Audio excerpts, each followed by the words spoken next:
Nabi katakan sebaik-baik umat adalah man syahida anna la ilaha illallah wa anna Muhammad Rasulullah wa idza ahsanu istabsyaru. Apabila dia melakukan suatu kebaikan, dia bergembira. Perbuatan baik itu adalah salah satu hal daripada salah satu sifat daripada umatnya Nabi Muhammad SAW, yang dimana perbuatan baik itu bisa menggembirakan hati seorang hamba. Tapi ada hamba yang dimana hamba tersebut sesuatu yang membuat dia gembira adalah perihal maksiat. Ya, ini penyakit. Perihal maksiat sesuatu yang membuat dia gembira. Dan bahkan seseorang yang ketika dia mengalami istidraj itu adalah sesuatu yang membuat dia gembira, adalah sesuatu yang bertentangan dengan sesuatu yang membuat Allah gembira. Ini salah satu sifat istidraj. Kayak suatu contoh, adanya orang kaya raya yang tidak pernah sholat, yang lalai lupa kepada Allah Subhanahu wa Ta'ala. Nampak di zahirnya dia adalah orang yang bahagia, tapi di sisi lain dia tidak pernah sholat, dia jauh dari Allah, dia tidak pernah mengenal Allah, dia tidak pernah hadir di majelis, tidak pernah mengkaji ilmu Allah. Maka hal tersebut disebut sebagai istidraj. Kemudian dilanjutkan dan diberikan isyarat oleh Nabi Sallallahu Alaihi Wasallam, sebaik-baik umat adalah apabila melakukan suatu kesalahan. Umat yang terbaik itu bukan umat yang tidak pernah melakukan kesalahan, tidak. Kita yang hadir di sini semuanya pernah melakukan kesalahan. Kita yang hadir di sini semuanya pernah melakukan dosa. Akan tetapi kata Nabi Muhammad SAW, umat yang terbaik, umat yang sebaik-baik umat di antara kalian, kata Nabi Muhammad, adalah apabila melakukan suatu kesalahan, apabila dia melakukan wa'idha asahu, apabila dia melakukan suatu kesalahan, baik itu dosa ataupun maksiat, maka istighfaru, maka dia langsung beristighfar kepada Allah, memohon ampun.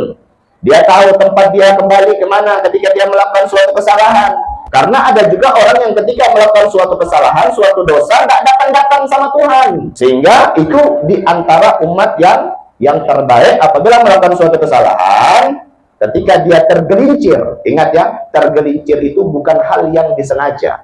Tergelincir kepada dosa. Terjatuh dan tergelincir kepada maksiat.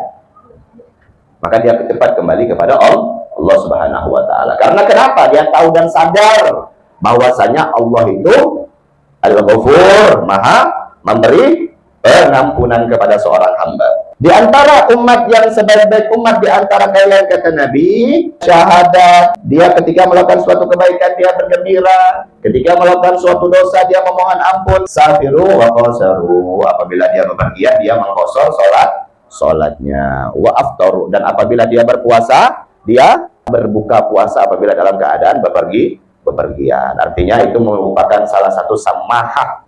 Samaha itu merupakan rukhsah ataupun keringanan dari Allah Subhanahu wa Ta'ala. Wa ba'du, umat yang buruk apabila dia itu lahir dalam keadaan penuh dengan nikmat dan diberikan makan dan diberikan makan daripada makanan-makanan yang haram.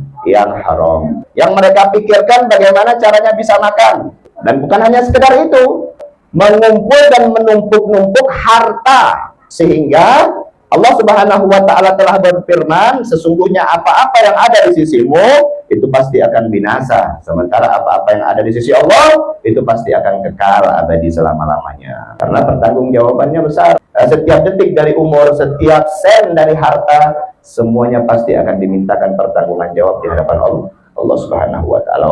Nabi SAW memuji umatnya yang hidup dalam sifat demikian. Artinya sifat yang pertama tadi, bersyahadat, kemudian dia ketika melakukan suatu kebaikan dia gembira, ketika dia melakukan suatu kesalahan dia beristighfar, dia mengqasar salatnya, dia berbuka puasa pada saat bepergian, karena dia sadar bahwasanya dia ini hamba yang tidak memiliki kekuatan, melainkan kekuatan tersebut atas rahmat dan bantuan dari Allah Subhanahu wa Ta'ala. Kita duduk di tempat yang penuh barokah ini bukan karena kehebatan kita, bukan karena kekuatan kita. Demi Allah, kita tidak akan bisa duduk di tempat yang penuh barokah ini kalau bukan Allah yang telah memberikan kita kekuatan. Hal tersebut bisa Allah Subhanahu wa Ta'ala berikan karena tidak lain dan tidak bukan penyebabnya karena di dalam diri seorang hamba tersebut Allah menginginkan kebaikan. Jadi kita hidup jangan terlalu banyak tingkah. Ketika Allah telah memilih kita ini sebagai hamba yang diinginkan oleh Allah itu menjadi baik, makanya ikut aturan Allah.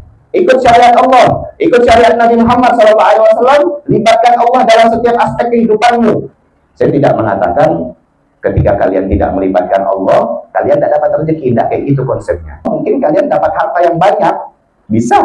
Tapi ingat, yang sebagaimana saya sampaikan tadi, ada namanya istidraj.